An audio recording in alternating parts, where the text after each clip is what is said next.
I got so much motherfucking design on right now. Break it down, bring it back, make it clap. I got 3 old thoughts, new block, where that thing. Bitches on my line, and you know. Assalamualaikum warahmatullahi wabarakatuh. Hai guys, jadi gue di sini mau menjelaskan yang dimana audit siklus produksi persediaan. Baik, siklus produksi persediaan adalah berhubungan dengan penyediaan bahan baku dan konversi bahan baku atau bisa dibilang raw material menjadi barang menjadi finished goods.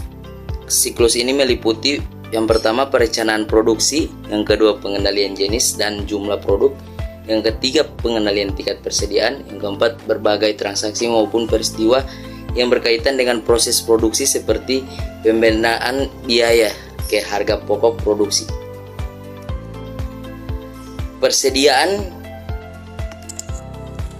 Persediaan siklus produksi sangat berkaitan dengan erat dengan persediaan. Produksi dimulai dengan perencanaan produksi. Berdasarkan perencanaan produksi, perusahaan menafsir kebutuhan persediaan bahan baku dan bahan pembantu. Setelah itu, bila produksi dijalankan terjadi pengurangan persediaan bahan baku dan pembantu yang menyebabkan adanya jenis persediaan baru, yaitu persediaan barang dalam proses dan persediaan barang jadi. Berikut yang bisa dilihat rekening-rekening yang terkait dan siklus produksi dan persediaan antara lain. Yang pertama persediaan bahan baku, yang kedua persediaan bahan pembantu, yang ketiga persediaan barang dalam proses, yang keempat persediaan barang jadi, yang kelima biaya dibayar muka, yang keenam biaya tenaga kerja langsung, dan yang ketujuh harga pokok produksi, ke-8 harga pokok penjualan, yang ke-9 utang dagang, yang ke-10 biaya dibayar muka, dan yang ke-11 biaya depresi mesin. Ya, kemudian ada juga peralatan pabrik, yang dimana akses yang lebih luas ke bahan dan informasi pendidikan, lebih banyak saluran dan alat yang tersedia untuk komunikasi dan kolaborasi. Yang ketiga memungkinkan jenis pembelajaran yang lebih personal bagi mahasiswa. Tujuan audit siklus persediaan. Tujuan audit siklus persediaan adalah untuk memperoleh bukti mengenai masing-masing asersi signifikan yang berkaitan dengan transaksi saldo siklus produksi. Tujuan audit ditentukan berdasarkan atas 5 kategori asersi laporan keuangan yang dinyatakan oleh manajemen. Risiko bawaan persediaan. Terjadinya salah saji dalam laporan keuangan yang disebabkan oleh transaksi persediaan pada perusahaan pabrikan dan perdagangan relatif tinggi karena persediaan adalah merupakan bagian yang material dari proses entitas itu. Volume transaksi pembelian yang tinggi, lokasi penyimpanan persediaan di berbagai lokasi, keragaman jenis persediaan dan kemungkinan adanya alternatif penilaian persediaan adalah beberapa karakteristik mengapa persediaan sangat penting bagi perusahaan pabrikan dan perdagangan. Strategi audit persediaan adalah prosedur yang murah dari segi biaya dan dapat membuat auditor waspada terhadap potensi terjadinya salah saji. Jika laporan keuangan yang disajikan untuk memperlihatkan kecenderungan naiknya margin laba yang disertai dengan naiknya jumlah hari perputaran persediaan, maka persediaan mungkin telah ditetapkan terlalu tinggi. Jika persediaan bersifat material bagi audit laporan keuangan, maka auditor tidak boleh menganggap bahwa prosedur analitis merupakan pengganti untuk pengujian rincian lainnya. Tetapi prosedur ini bisa sangat efektif dan dalam memuaskan perhatian audit di mana salah saji mungkin terjadi.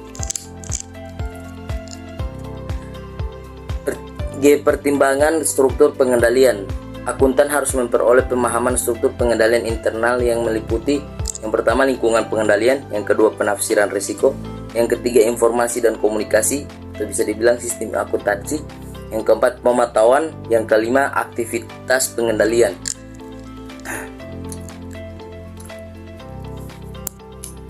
Penghimpunan dan pendokumentasian pemahaman.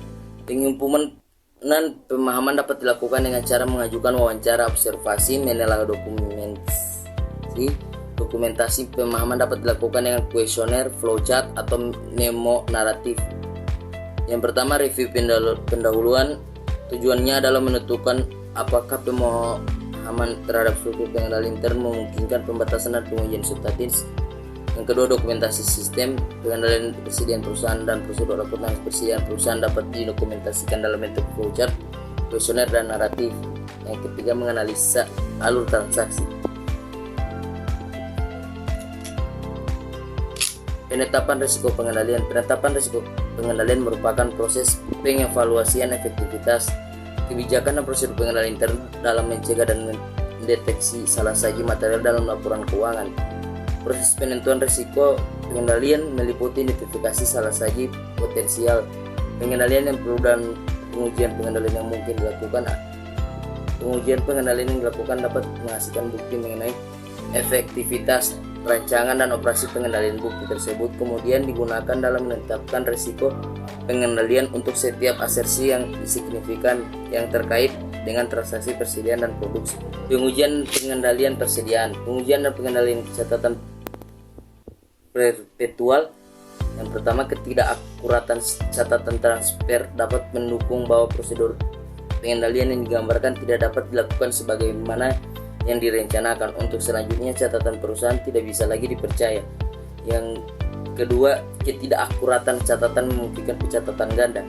Yang kedua, pengujian pengendalian pembenahan biaya ke barang dalam proses difokuskan pada akumulasi biaya tenaga kerja dan overhead untuk barang dalam proses. Akibatnya, pengujian pengendalian juga berbeda-beda dalam penugasan audit atau auditor dapat memfokuskan pada akumulasi biaya tenaga kerja dan overhead untuk barang dalam proses. Pengujian substantif saldo persediaan diterapkan atas ketiga jenis persediaan, yaitu pertama, persediaan bahan baku mencakup persediaan bahan baku dan pembantu yang masih dalam perjalanan pemasok. Yang kedua, persediaan barang dalam proses. Yang ketiga, persediaan barang jadi yang meliputi persediaan barang jadi di gudang perusahaan dan di pihak ketiga, agen atau distributor. Penetapan risiko deteksi dipengaruhi oleh risiko bawaan dan risiko pengendalian. Berbagai hal yang mempengaruhi risiko persediaan serta tingkat risiko audit yang dapat diterima perhatian utama diberikan pada faktor-faktor yang mempengaruhi risiko salah saji dalam asersi, keberadaan dan keterjadian dan penilaian. Pengalokasian karena kombinasi antara risiko bawaan dan risiko pengendalian dalam persediaan adalah tinggi untuk asersi, keberadaan atau keterjadian dan penilaian. Pengalokasian tingkat risiko deteksi yang diterima harus rendah. Keputusan ini akan mempengaruhi pertimbangan pengujian substantif yang akan dilakukan. Yang kali ini perimbangan program audit. Yang pertama itu prosedur inisial, yang kedua penerapan prosedur analitis, yang ketiga pengujian detail transaksi, yang keempat obsesi perhitungan persediaan klien, yang kelima vouching pembelian tercatat dengan dokumen pendukung, yang keenam mempertimbangkan bukti dan tes bisa batas penjualan dan pembelian, yang ketujuh pengujian detail saldo, yang ke-8 menelap penyajian dan pengungkapan persediaan dalam laporan keuangan. Itu saja dari saya. Sekian dari saya. Wabillahi taufiq wal hidayah. Wassalamualaikum warahmatullahi wabarakatuh. See you.